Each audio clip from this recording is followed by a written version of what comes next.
And as we begin here, and you see the Dominica Livestock Committee Cooperative Leadership Team, again, go to dominicalivestock.com, and we do have an educational page. So everything that Susan is going to be talking about with us tonight, you may eventually see all of some of that material with her permission on this educational page here.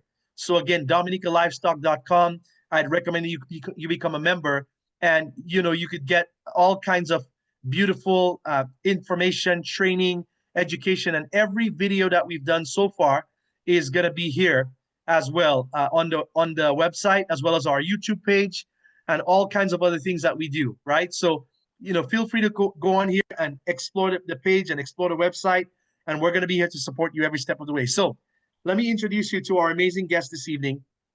Susan Schoenian was so kind to take a call from me out of the blue a few months ago. And when I started doing my homework and research online, I realized the depth of knowledge and wisdom and insight and perspective she had, because Susan has been instrumental in the development of this industry in the United States. And so we have one of the true experts. We have one of the best of the best of the best. And she comes from working at the University of Maryland Extension and all kinds of other work that she's done across the United States. When I look at Susan, I look at someone who is an authority figure on this subject and truly an expert. I can't even tell you, she's probably put in tens of thousands of hours into this field. So Susan, it's our honor to have you. The Dominica Livestock Cooperative welcomes you. So welcome to our call tonight. Thank you. Wow, that was quite an introduction. So I'll tell you a little bit more about me. I retired almost 3 years ago from University of Maryland Extension. And of course, Maryland is right near Washington, D.C. And I was with the university for 34 years, the last 20 some as the sheep and goat specialist.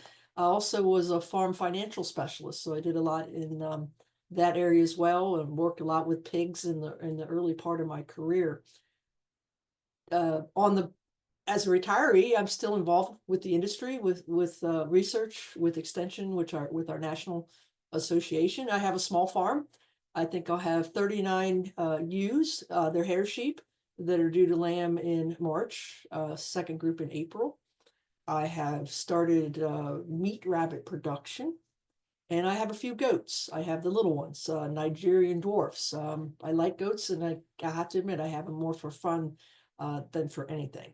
So that's kind of what I do. I do a lot with the internet, and have tried always to develop a lot of different resources. I was really pleased to hear about your association, because I think it's imperative that producers, farmers work together, probably more now than ever, whether it's on the production side, the education side, the social side, the marketing side. I just think it's essential, and I'm glad that you have an association, and hopefully some of the information that I'll present tonight will be of interest. Feel free to ask a question at any time. Feel free to interrupt with a question. It's all good. We're going to talk about something it's not everybody's favorite, record keeping, but it's probably one of the most important things that we do as farmers and as producers. And so we're going to talk about that, and like I said, anything else that we want to talk about tonight. You want to do the PowerPoint or? Yeah. Susan, this would be a great format for us this evening. I want to thank you because you took time and effort to create that PowerPoint.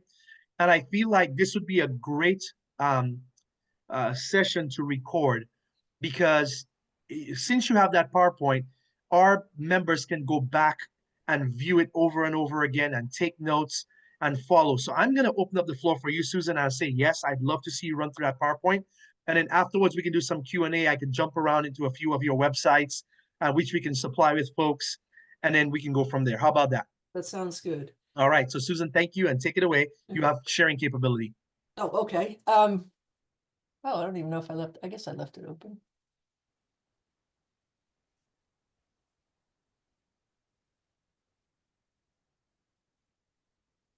Okay, so you can see it okay. Loud and clear. Thank you. Okay. And the one thing I will say, I've not been to Dominica. I've not. so there's probably a lot I don't know. But I have, fortunately, I have been to some different islands and learned about, each country and place is different. I thoroughly understand that, but there's also some similarities. So I do have some exposure to sheep and goat production, places like Jamaica, Trinidad and Tobago, the British Virgin Islands, um, and Barbados. I think those are and the Dominican Republic. Wow. Well, So Susan, when you come to see us, we're gonna be your favorite. I promise. oh, okay. Right, I was telling him, right, Lester, but right now the little place I fell in love with was Tobago. Yeah. I just loved, and then when we would fly home and over some of the islands, I'd say, I want to go there. I want to go there. Yeah. Years ago, our state Department of Agriculture, so kind of like our ministry, um, our marketing director was from Trinidad, the greatest guy in the world, and so he had initiated some efforts in some of the islands, and we actually tried to import some sheep from. It was Barbados. We wanted to get the Barbados black-bellied sheep because when that breed came to the United States, we sort of messed it up, and so Oh. we tried. But it's complicated, as I'm sure most of you know. Anytime you talk about importing and exporting, it gets very complicated. So Yeah. we're going to talk about numbers and data, essentially record keeping. And again, I know it's not the most exciting topic in the world, but it's important and it's becoming increasingly important, especially here in the US. But I imagine it's not that different there for some of the reasons we need to keep records. This is I'm going to show pictures of, I guess, a little bit of my sheep, a little bit of some of the goats from the islands and some of the work that we've done. But this to me epitomizes the small ruminants. We don't tend to breed more than once a year here. We tend to lamb and kid annually. Now we do have some people that will accelerate, but because we're farther north, it's much harder to get these animals to breed out of season. So I always say the picture like this is what it's all about. It is a ewe that raises three in my production environment. And when we talk about records, what are all the records that revolve around that picture? One is knowing that this is the kind of female I want that's going to make me money. So I'm interested in her offspring. I'm interested in her sire. And so I want records that are going to tell me about that. I want financial records that are going to reflect, well, is this profitable to have a ewe with three? I had to feed her more, right? I have to do a little more work. So financial records, all that kind of stuff. So people always say things about keeping records because, again, like I said, it's not. I used to teach farm financial management years ago. Balance sheets, income statements, cash flow. Boy, are they important. But people's eyes would just sort of gloss over. What's more interesting in learning about how to breed goats and how to treat diseases? But like I said, it's important. And these are a couple of popular quotes about record keeping. If it's not written down, it never happened. And you can't manage what you don't measure. And particularly if we look at, here's a herd of goats. These were actually all bucks. We used to do a meat goat buck performance test at our research center. We would evaluate the bucks for growth, but we were most interested in parasites. Well, which ones could handle parasites and which ones had fewer parasites? Well, I'm not going to be able to answer that question at all without records. Now, this was research and this was the university doing records. But if this was your herd of goats and you wanted to know, maybe you had some bucks or rams and you wanted to know which one of these should I keep and use for breeding, or which one should I try to sell to somebody else for breeding, just looking at him doesn't really tell you that much. You need to do records. And so again, that's what we're going to talk about tonight. So why keep records at all? Mostly we talk about managing the herd, the farm, the flock, to figure out who's making you money and who's losing your money. This doe right here looks like this is I know from Jamaica. Looks like she's got a nice pair of kids on her. She's probably making you money. But and if you only had a couple, you probably know that. But the more animals you get and the older we get, we have a harder time remembering which one did what and what did she do last year. Maybe this is the only good set of twins she's ever raised. Maybe she skipped a breeding. So a lot of times we need records to figure that out. And not only sometimes records about the animals, but also about management. So maybe you decided, well, this year I'm going to supplement with some kind of feed. Well, feed usually makes them grow faster. It sure does, but it doesn't always make money. So you need records to figure some of those things out. You need records to prove ownership. Ownership in. I just added the one on emergency preparedness. I was thinking about the wildfires in California. The livestock. A lot of them have been let loose to try to survive. You're going to need identification, predator larceny. You're going to be able to prove ownership. So that is records. I don't know if you have any sort of breed registries in Dominica, but keeping track of pedigrees or ancestors or parentage. And even if you don't have it, you kind of like to know. When possible, we like to minimize inbreeding. So if I have a record of who the parents and the grandparents are, well, maybe they got a great grandparent in common. Well, that's okay, but ideally, I don't really want to breed really close ones. Disease or source traceability. If you look at the world, that's getting to be a very big thing. Example in the US is the disease called scrapie, which is the kind of the mad cow version in sheep. And the United States is trying to eradicate that disease because only 2 countries are recognized as being scrapie free, and that's Australia and New Zealand.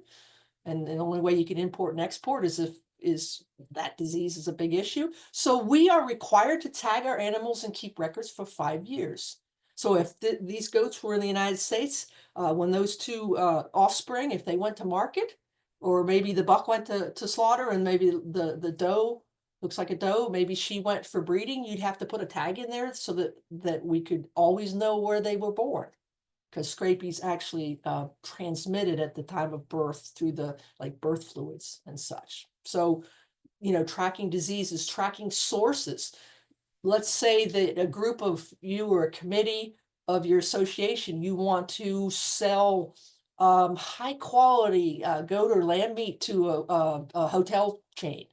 Because I am assuming that tourism is very important to Dominica.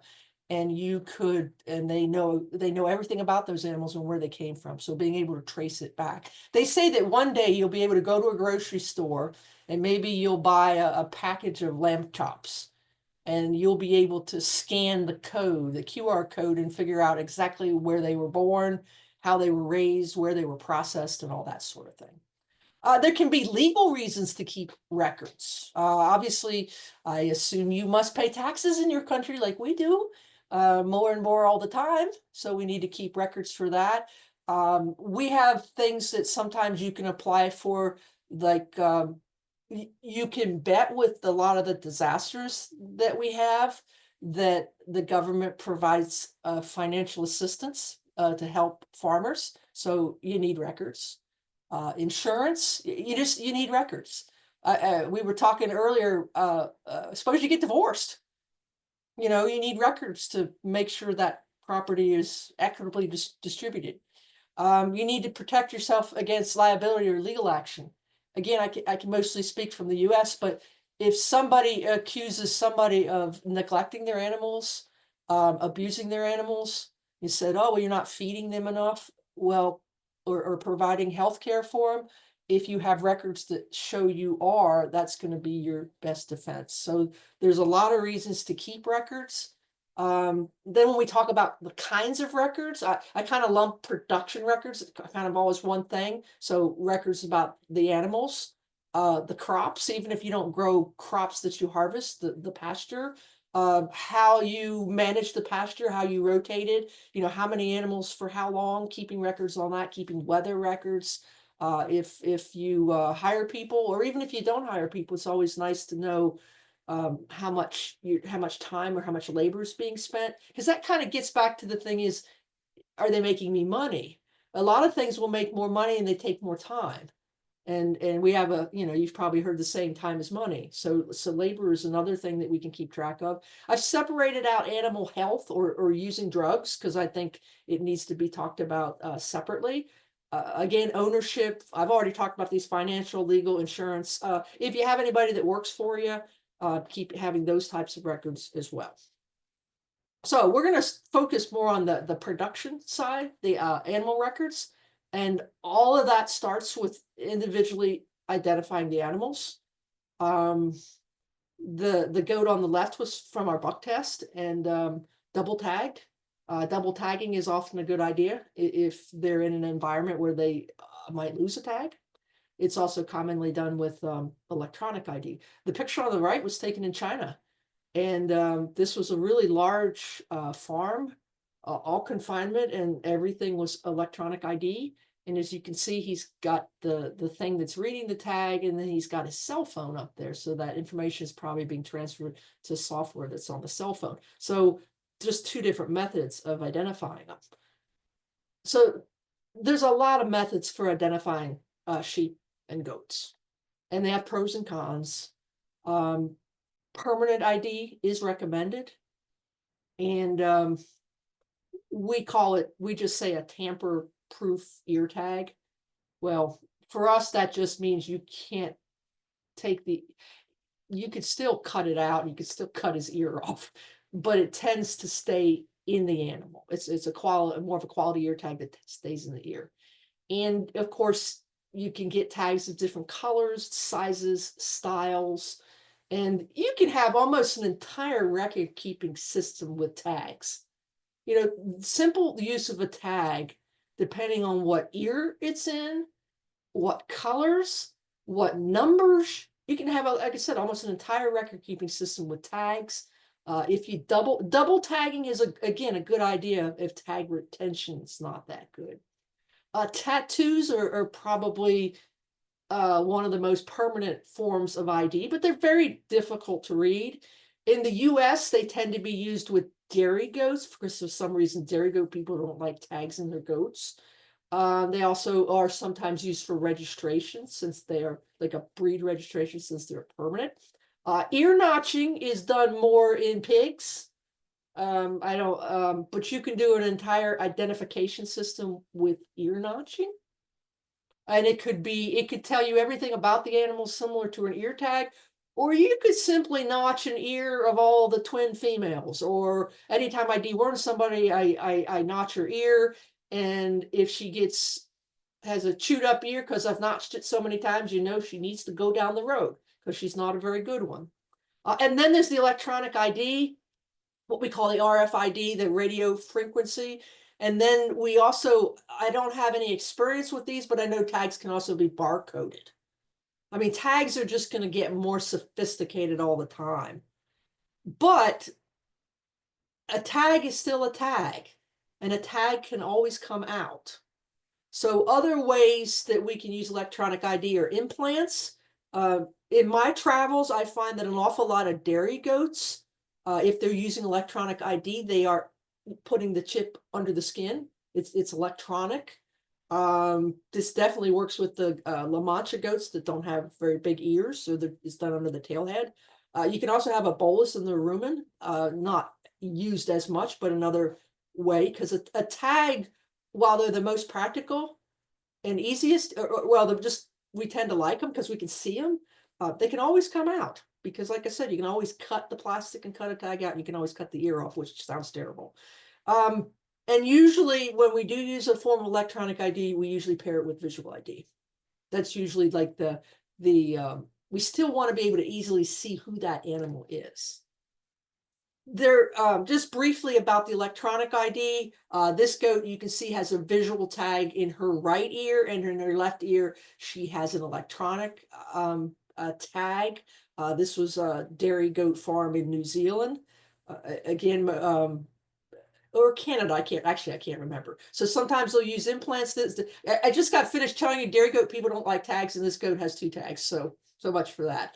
But we find that a lot of our breed registries for meat goats will actually use the implants. Electronic ID is more costly. You do need some kind of software to link it to, ideally. Ideally, you don't just want to have electronic tags. You'd actually like to be able to hook into a system that allows you to use that information to be able to manage. And again, it's probably going to be used for traceability at some point. In the US, our traceability is through visual tags. We know that eventually the government's going to require us to use electronic tags.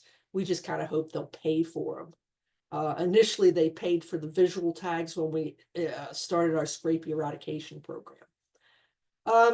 Electronic ID can definitely improve record keeping and farm decision making, especially when you're talking about a lot more animals. Electronic ID is pretty much a no-brainer for a large flock or herd, pretty much. And I say a couple hundred.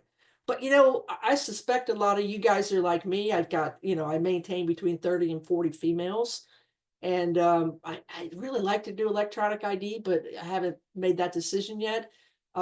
They could make it mandatory, and I wouldn't have to buy the reader, but the readers are like, I think they're about 1,400. You can probably buy some Chinese ones online for less and some smaller ones. One of the things I like about electronic ID is I make errors every year in reading tags. And if record keeping is important to you, a tag reading error can be a problem because they get gunk on them. They're just, you're reading them fast. So that's one of the advantages of the electronic. We do have options for temporary ID, and some of these temporary IDs work just fine for record keeping. Not so much for ownership if somebody were to steal that goat, or let's say again, an emergency situation, it's not as good. But for management, from a production standpoint, a large number of dairy goats that are not electronic ID have collars on them or neck chains. I've seen a lot of hair sheep in the Caribbean that had that too. They just use, the collars vary, but the numbers just around their neck, the numbers are reusable. They're easy to see. And like I said, from a management standpoint, they work because typically when the collars or chains are used, they're not usually in an environment where they're going to like get stuck and strangle themselves, because then you'd be a little bit more concerned. We use paint branding a lot in the U.S. It's or paint marks. Sometimes just knowing something temporarily still accomplishes the management. Again, if I paint an animal that I had to deworm, or if that paint mark will last a month, it may serve the purpose of that record keeping thing. Again, ideally permanent, but these temporary ones can help too. So when I talk about production records, this is what we think of, and Lester shared the record sheets, and that's pretty much what's in those record sheets.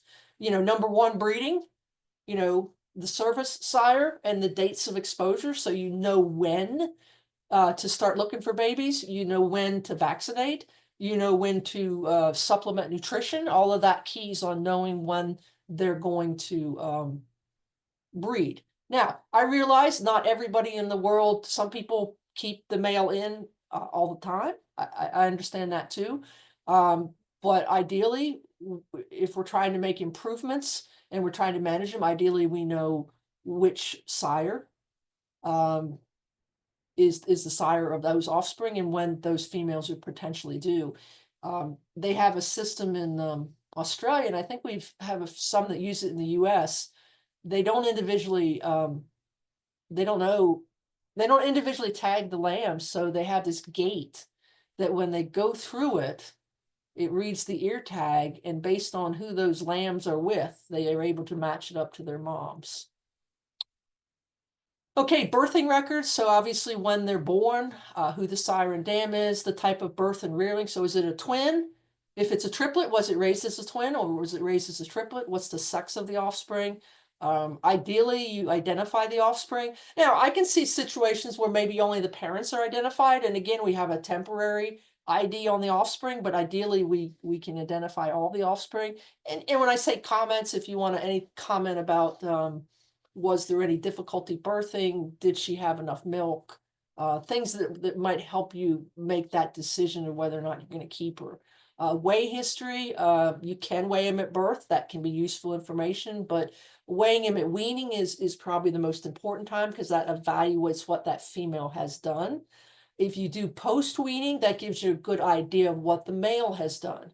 So let's say you weaned at 60 days, that kind of mom's done that job. When you move to 120 days, a lot of that growth is going to be to the sire. And obviously, market size or market, it's nice to know what they weigh. And of course, the status, are you keeping this animal? Are you culling this animal? Is it just strictly a market animal? Or did it die? How did it die? That sort of thing. I mean, you can keep all of these records and more. I would say minimal would be know when breeding or when lambing and kidding can occur. How many she had, when she kidded, how many she had, that sort of thing.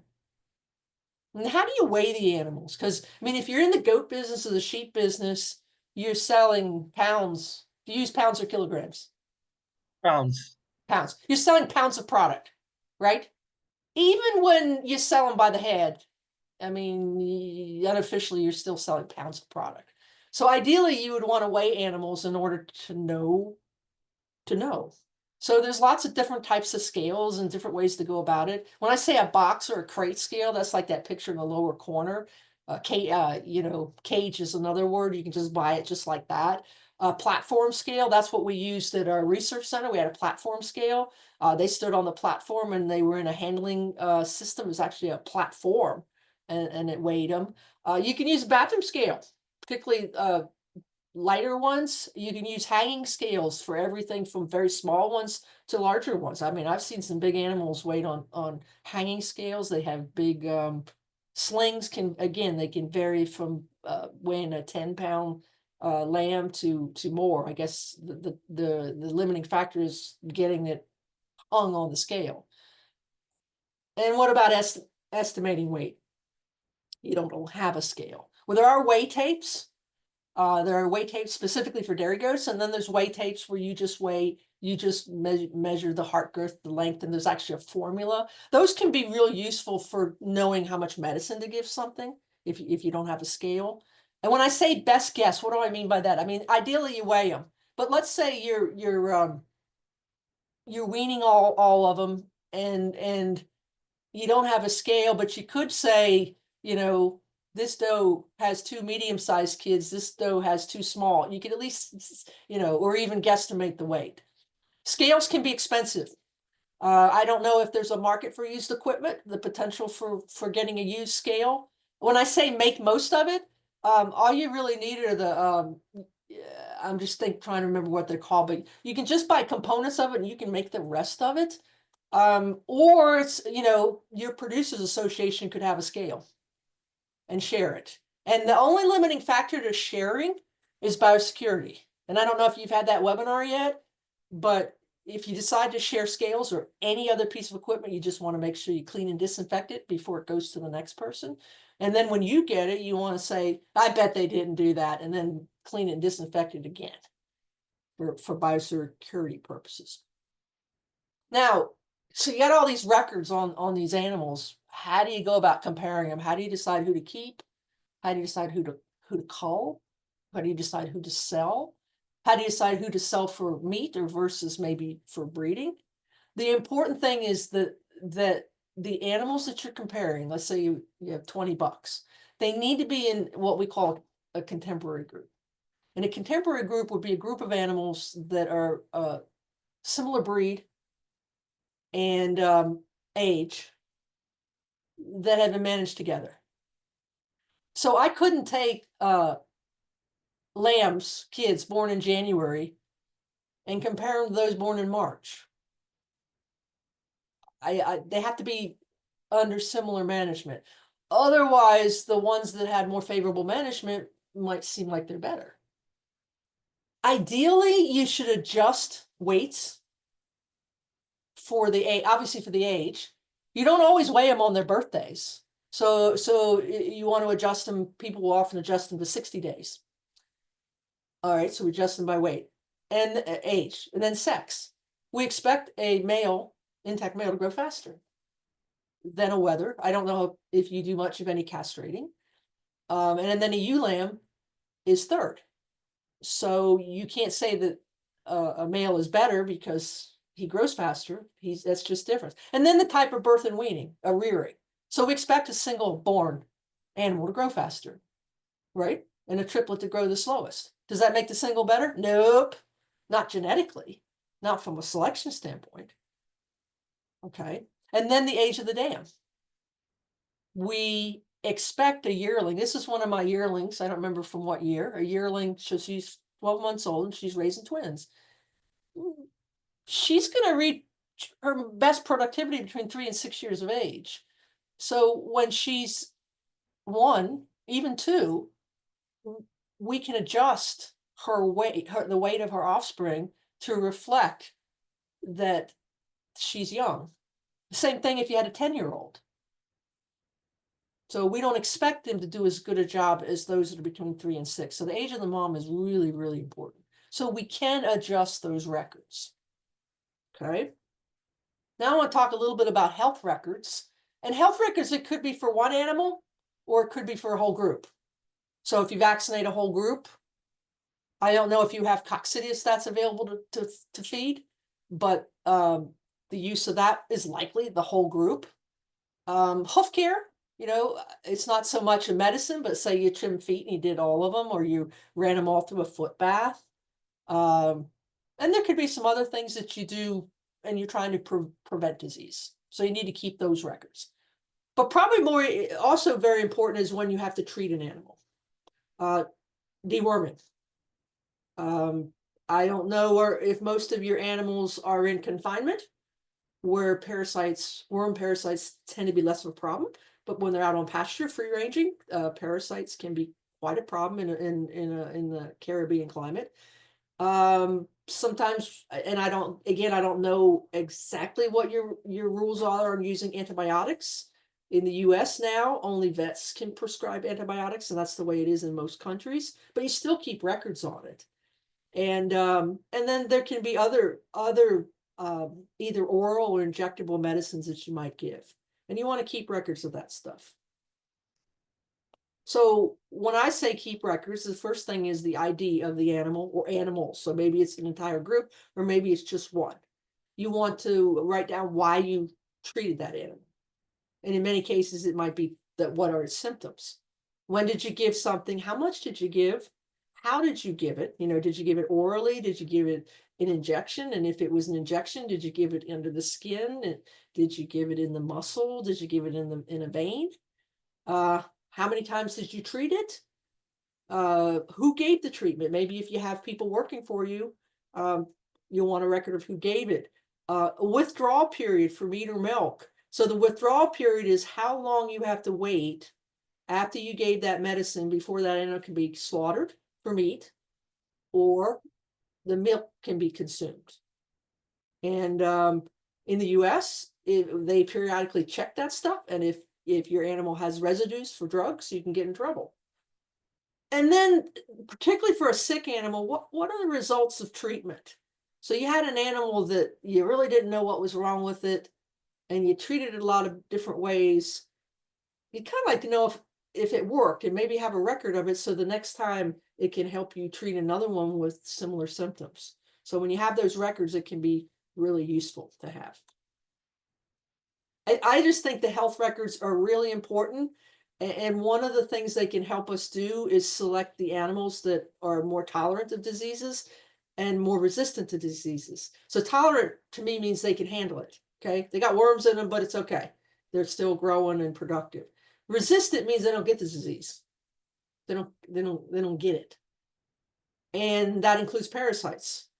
And the research is starting to show that animals that are more resistant to parasites, to worms, are more likely to survive, and they're more likely to produce offspring that survive. So somehow that resistance to parasite, what's going on in their gut, seems to have a kind of like be an indicator trait for kind of overall health. Years ago, there was a farmer in New Zealand that I can't remember whether he selected for resistance to foot rot or he selected for resistance to parasites. But the one he selected for, he got the other one too. So if they were resistant to parasites, they were resistant to foot rot. So, you know, what this would allow us to do is just over time select the healthiest animals. And that's, you know, over time. If we keep doing this, and sometimes it's not selecting those as much as getting rid of the bad ones. you got an animal that needs dewormed all the time, it's probably a good idea to get rid of it. If you got an animal that's got problems with his feet all the time, frequently, you should probably get rid of it. And then when you use a male, ram or a buck, he needs to be the opposite. He not only can't be bad, he needs to be good. Because that one male, let's say you just had 20, you have 20 does and one buck. Well, one doe is going to affect what, 2 or 3 offspring? That one buck is going to pass his genetics on to 40 or 50 offspring. So it's more important that the buck be able to handle disease pressures and disease challenges. I always jokingly tell producers in the US, I said, if your ram or buck needs to be dewormed, just go ahead and kill him right there on the spot. Just kill him and eat him, because it's very important that that male be top of the line. The females, you kind of want to get rid of the ones that have disease issues, but the male, you just really want the toughest ones. And over time, that will help you more than anything. And that requires keeping some records. Years ago, my dad bought sheep from this old farmer that was about, I don't know, he was about in his 90s. And every time he needed to do something to his sheep, he would tie a string around their neck, like baling twine. And that was how he would know.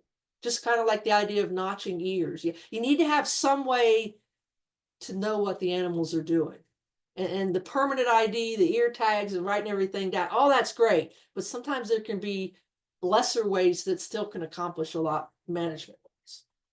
I'm not going to talk much about financial records, but they're important for some of those other reasons. Having an inventory of your assets, for a lot of the legal and taxes and government and all those things, it's important. Keeping track of what you spend money on, keeping track of when you get income, and then we want to figure out if you're making money. Is the farm making money? Is the herd making money? And is the unit making money? What I mean by a unit, that is normally a doe or a ewe or a cow or a sow or a doe, per head. Is she, or if you maybe you buy somebody else's kids or lambs and you feed them out, what are you doing per unit? You want to see what you're doing, and you want to be able to calculate that. And so financial records are important. And so there's a lot of different, just like identification, there's different options for record keeping. So you can be totally manual or handwritten. We always joke about a shoebox where farmers would just stick all their receipts and all their paperwork in a shoebox. And when it's time to do their taxes, they just hand the shoebox to the accountant. Organizing everything into file folders would be a little more sophisticated than that. A calendar is an awfully good way to keep records. I know myself that, I put breeding dates down. I put when I switch the males around, and when every ewe or doe has their babies, I write that on the calendar. It's not like my only form of records, but it's a backup. Obviously, we can use notebooks with, just loose leaf, regular blank paper, and we can write stuff down. The pre-printed forms that you have, those work really well. I use a pocket record keeping book that actually, I don't know how much you can see, but it's just like this. Let's see. This was for 2024. I know you probably can't see it, but it allowed me to keep every time they lamb or kid, I put all that information in there. And then what I do is because the other form of record keeping is obviously digital, then I transfer it to a spreadsheet and work with the data there. There are a lot of software programs out there, whether you're talking financial or herd record keeping. I haven't found one that I loved yet, so I don't use one of those. I still use a spreadsheet. And there are a lot of mobile apps out there that, and for some of you, especially young people, they like to do everything with an app. I'm just trying to think, there's one called Herd Boss. There's one called Livestock. And I have a whole list of them on my website, and maybe you guys are developing one there. I always had this dream of developing an app to do exactly what I wanted. I didn't, because I never found one that was exactly what I like. But that's the other option. You know, all different options. The main thing is to find one that you like, that you're comfortable with, that works for you, and that you'll use. You know, if somebody buys you a software package for Christmas and you don't want to use it, it's not going to be any good. Like I said, I use a calendar, I use a pocket record keeping book, and I use spreadsheets. For my financial management, I use software, a program called Quicken. There's one specific to farms, but those are some of the different things that you can do. And they all work. They all work. And that's kind of what I put together on the slides. That's just a little picture of me and one of my lambs. I keep my animals in a hoop house. I also have a barn made out of a carport where you supposed to put your cars in, only I made a barn out of it. And I separate my young females from my mature females, and the young ones lamb 3 weeks later. And then I lamb in the hoop house, and then once we're done, everything gets back out on pasture. Be happy to answer any questions or go in a different direction. I'll let Lester guide me. Wow. Susan, first of all, thank you for this concise and world-class presentation, because what you did is you boiled down an entire industry of record keeping into here are the bullet points that if you follow this structure, you're destined for success. So everyone, would you please take a photo, a screenshot, or snapshot right now of Susan's contact information? I can't even believe that she's giving you her email so that you could reach out to her. That is priceless. Thank you, Susan. You're very kind. So I know that our members have questions. We're going to take about 14 minutes of questions because Susan has a very important appointment here. Yeah, see, you guys see this? I'm a football fan, American football, and my Washington Commanders / Redskins are in the playoffs. I love that. Congrats. But it's okay. I'm fine. As long as people have questions, I'm fine.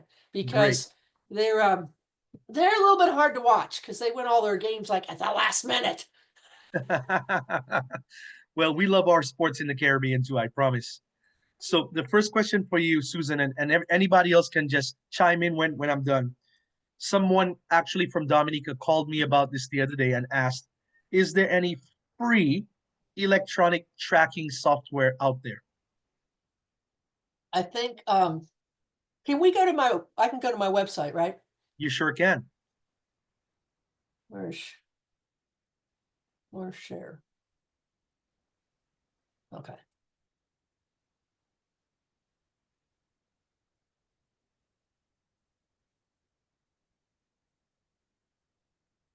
I'm just looking for my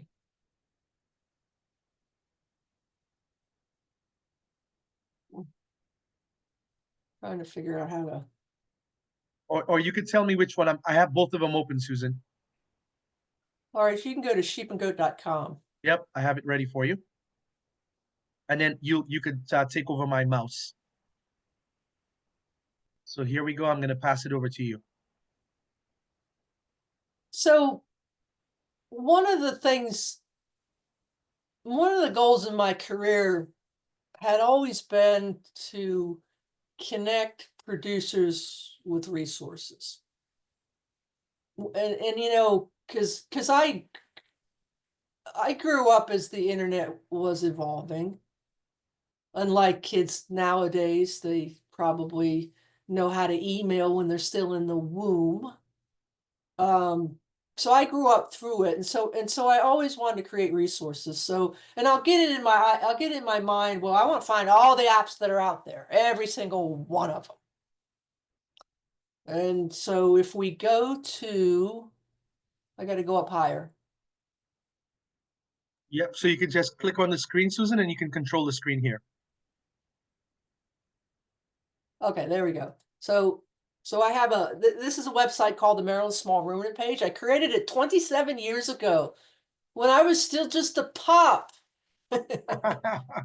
And it's gone through changes and evolution over the years, but this particular is a list of resources. And so for the person asking about, there's apps, whoops, apps.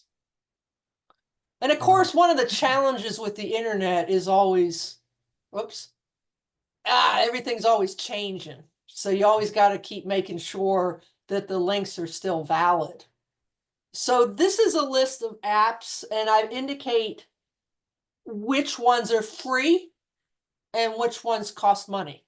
Wow. So as we go down, um, you can see, and there'll be some that are, or of course nowadays, and in the beginning days, we could buy software, and we can even do that with apps. Now everybody wants a subscription. They want to keep taking our money. Mm-hmm. And some of them just, it's a matter of, like here's an example of one. They have two. They have one called the Goat Book and one called the Sheep Book. That's $15 per year. That's not bad. Okay, it's Mm-hmm. not free, but it's not bad. A lot of when you see something that's free, I don't know that any of them. Okay, Herd Boss right here. This is a pretty popular one. It used to be free. It is not free now. It's free to try to see if it suits you, and it's now subscription. If you just have, just going, you can just read as I'm going down the list that most of them have some sort of, unless they're information, they tend to have, they want your money. Yeah, they Yeah, want your money. that's good. Well, Um, Susan, first of all, I'm so impressed. Thank you for putting all of this together. I mean, here I am, and we're looking for solutions for our farmers in Dominica, and you've done this work and 27 years ago, but you're still updating it all the time. And what yeah, I'm even more, and this yeah, one probably because things just constantly change. yeah. So this was updated about a year ago, and I can already tell you that like we have our sheep industry had a marketing app. Well, they stopped it, so I got to take Mhm. that off, and then things will change. And one of the neat things you'll find is like there's one in here for Brazil. um Yeah, I saw that. and I don't know that I have a some of them you just got to go to them and see what they might do. And but I don't know of what I would call a free one that's good. But I Hmm. think there's, uh, to me, one of the best ones is called this one right here is called Livestocked with a D. Hmm. The guy that developed it is an Australian, a cattle producer, and it's a multi. Because here's the other thing that's sometimes useful. I don't know about you, but I got 3 species on my little farm. I got sheep, I got goats, and I got rabbits. And there are some software packages that cut across species. Um, like livestock will do across species. Wow. So I don't. So getting back to the original question, I don't know that there's there's some inexpensive ones, but I Yeah. don't know that there's totally free ones. And I just wish I knew how to write apps because Yeah. I would love to do that, but um, it's hard. It's not like doing a website. It's more controlled by Apple and No that stuff. worries. Thank you for that wisdom. So we will definitely be sending our members to this page. The next thing I was going to share with you, as a request of you, Susan, is the spreadsheet that you have. So what we're looking to do for the Dominica Livestock Cooperative and its members is to give everybody access to these resources. We're organizing it, but everybody has access. So my question to you is, would you mind sharing a version of, not yours, but a version of the spreadsheet similar to yours that we could use Well, as a template? there are there are a couple of spreadsheets out there Okay. that they're not per se how you just would record all your data, but they're for manipulating your data. And when I say manipulating, to get back to that idea of adjusting the weights. So Oklahoma State University, for example, and we could even go there. Can we go there? Yeah. Because the other thing, just while we're on the subject of it, the most recent thing I did is if you want to buy a book, they cost a lot of money, don't they? Mm-hmm. So I found a whole bunch of free books. So you can download them as PDF files. Initially, I got in trouble because I think I was sharing them. I learned that you violate copyright if you share a book that somebody else violated copyright. Does that make sense? So, Yes. so if I Yes. decided that I was going to put the Bible online and you shared the link to my Bible, which I wasn't allowed to do, then you have some guilt with Mm. copyright. So I had found these websites that I think they're questionable. So I had to redo the page, but despite that, there's still some really good references on sheep and goats, and some with got really good like disease pictures and stuff like that. There's some really good Nice. stuff. And that's under that same resources link. And that's brand new. And like I said, I got in trouble a little bit, so I had to fix it. I don't mind getting in trouble, but I'll always try to do what's right. There it is. So Wow. like if you ever have trouble, let's give you an example. In this one, I'm not even sure yet. I'm still waiting to hear back from this one that's lambing. And look at this book. Look at this. Diagrams. And it doesn't matter if it's a lamb or a goat, it's the same. They're the same. Mm-hmm. But it's got diagrams. It's great. And it's I'm waiting to hear back from Alberta Sheep Association is the one who posted it. And I contacted them to see if they have the legal right. I, of course, downloaded all the other books before I got rid of them. Yeah. Um, but this is neat. I mean, and if we go back, there we go back. Let me support you on that. You want to go back to the book list? Yeah. Let's do that. Give me a sec. So any of you out, I mean, we all like to learn in different ways, right? And it could be a website, it could be a book, it could be a YouTube video. We're all different. And so my goal has always been to, and then some people want to learn it all on one page, Yeah. right? So I have infographics, and you've got some of them on your website. So it just depends on how you want to learn, and some of these are again, you go down to number 20, diseases. Number 21 is a really good book written for Ethiopia, but it was done actually by a university in Oklahoma, another Oklahoma university. So they're really good. This number 4, lamb feedlot pathology. There's a whole bunch of pictures in that thing. And so anyhow, that's my latest thing. But because, like I said, some of you might like to have a book. The number 17 is a Oklahoma Basic Meat Goat Manual. You can download the whole book at once or by chapter. You can go buy it too. I think they'll sell. Maybe not that one, but it just depends on how you like to learn. Because I've never organized things with YouTube videos because that's too overwhelming. Because there's so many out there, but that's one way to learn. I learned how to deal with a broken leg in lambs with a YouTube video. Wow. I use paint rollers. So take Wow. a paint roller, it's that long, cut it in half, and then split it in half. And then I use vet wrap, then put the paint rollers, and then vet wrap it again and leave it on there for a while. Wow. And it works. And I learned That's that on YouTube. that's And awesome. so again, I know we all like to learn in different ways. And so I try to find some of those resources. And sometimes, pictures are worth 1,000 words. So Yeah. sometimes pictures. But yeah, your Okay. turn. I love that. Thank you so much for those resources. Anybody grateful that we have access to all that stuff on Susan's website? I mean, that in itself is, tens of thousands of dollars of savings. I'm going to open up the floor right now for anybody who would like to ask a question to Susan about record keeping and anything else. So, floor is open.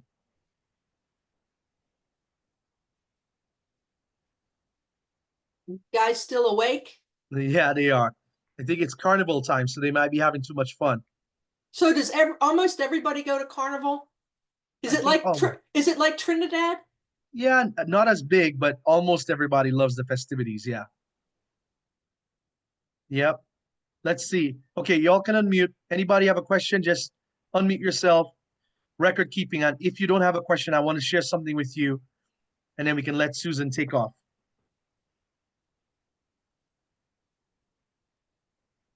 Okay.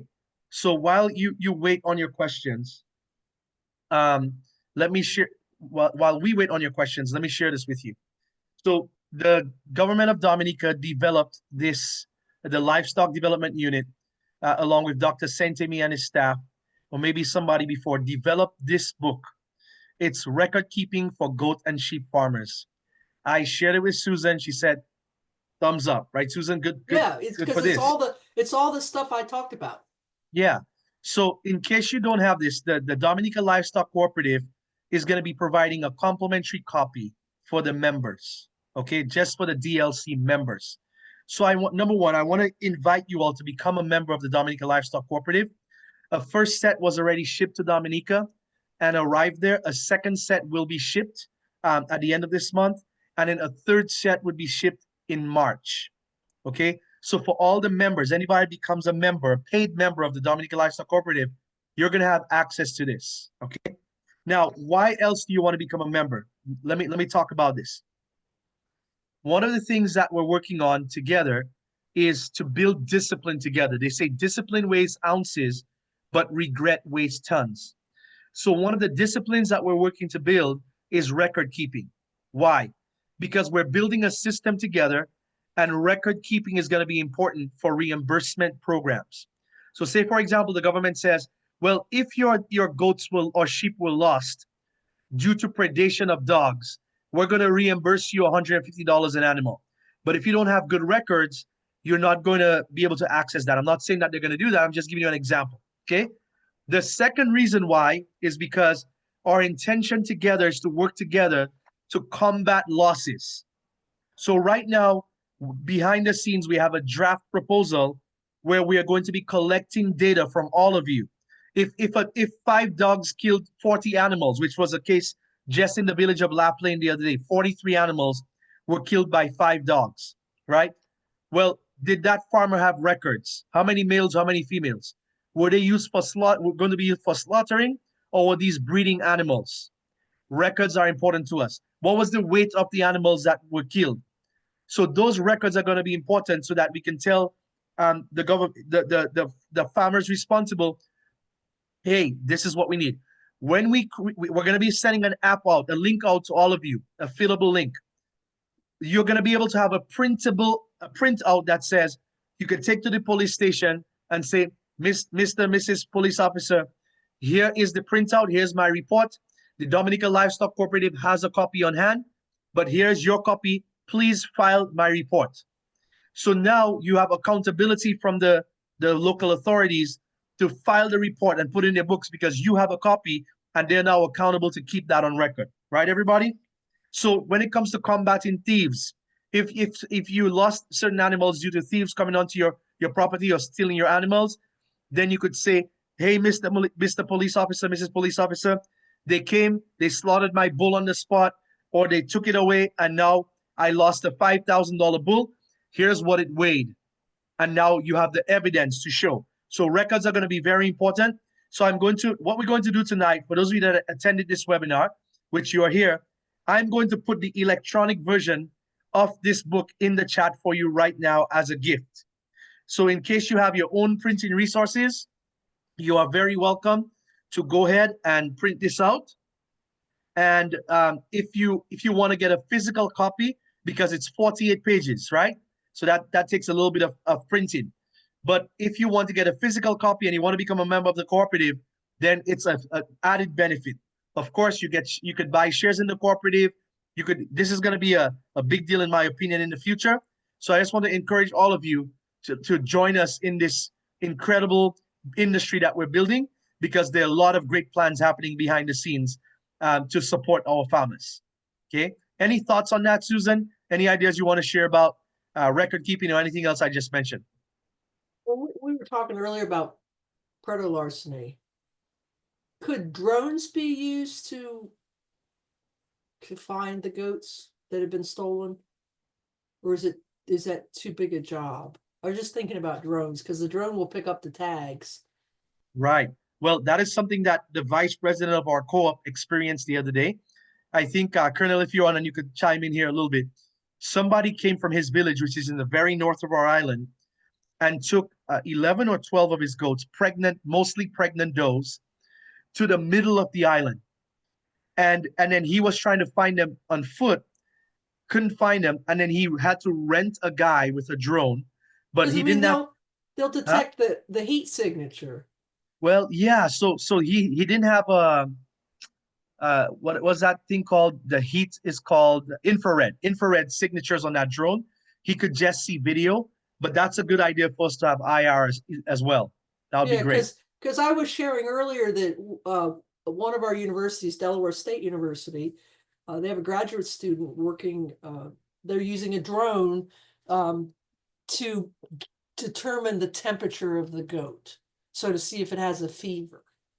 Hmm. So it's you know, those technologies are they're amazing, and they're coming, and they, in my opinion, they might, even though they sound like they're out there and they're expensive, they might work in some of the, I'm going to say, some of the most unique situations, Yeah.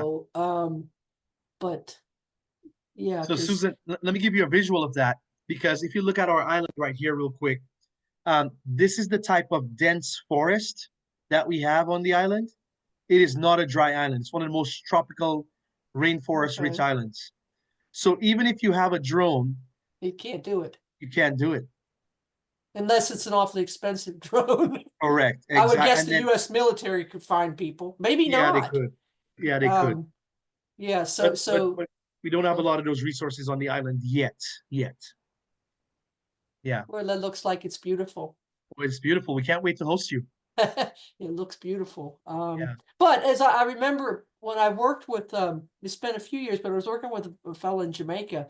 We can do all the best things in husbandry, but if somebody takes them, Yeah. you breed the best buck in the world. And they had this trouble. They had this trouble, and they bought these expensive boar goats. Somebody came in and took it and killed it.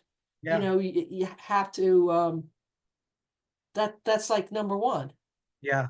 Is I would agree. we gotta solve that problem, and a lot of what we talked about today, the record keeping and the identification of what's are part of that, and it's just finding the system, like they want electronic ID in the US. Well, producers could tag them without any problems, but we need the rest of the industry to be able to utilize it. Like we're in the US, we're talking about the sale barns where Yeah. the animals go through a market. So they have to be able to read those tags in real time. If you go to England, for example, when the animals come out of the sale ring, they go through a thing and they're read. And we're not in the US, we're not there. And so you have to, we know what the tools are. The tools is the electronic ID. We know that. But we then have to, the people reading it we have to get that. And it has to be efficient because they're businesses and they don't want everything to take forever. So we Yeah. need to figure that out. And but I just think, you know, the electronic ID is definitely, and maybe in your case it's the implants. Right. You Yeah. put That an would be implant important in the for us. goat, and because I don't think they're that awful expensive. You put an Right. implant in the goat and then you put a visual tag in it. Yeah. You look at the visual tag if you need to. You don't even have to read the implant Right. for the sake of protecting ownership. Yeah. Well, Susan, I'm gonna open it up for one more time in case we don't have questions, and I think we're at a good point where we could break. But anybody here, you can feel free to unmute yourself, ask any question you want. Record keeping is one of the key foundations of what we're looking to build in the livestock industry in Dominica. So, any of the board members, Danny or Vernon or Tashara or Colonel or anybody else, I see Vandale here. Anybody have questions?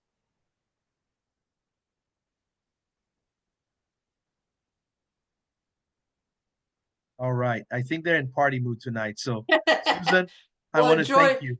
enjoy the carnival, and I'm gonna go root for my Washington Commanders. That's right. And but it's a pleasure being with you here this evening, and Thank you. I wish you all well. And we're gonna be pretty close to 0 degrees next week. Oh, 0 wow. degrees Fahrenheit, which is very unusual for Maryland, but we'll Yeah. get through it.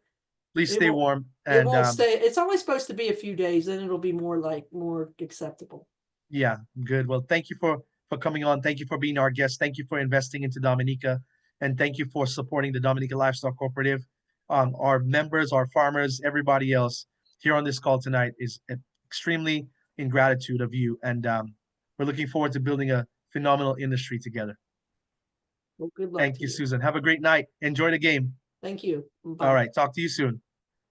Okay, good night, everybody. Have a good one. Talk to you all later. Bye-bye.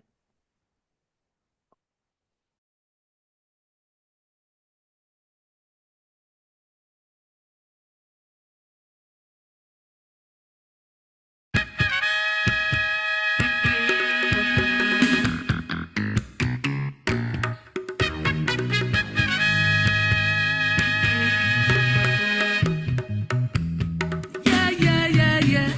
Living in the positive. And I know good will conquer evil. Jah is here amidst the battle. And I know love will overcome hatred. Oh, yeah. Living in the positive. Yeah.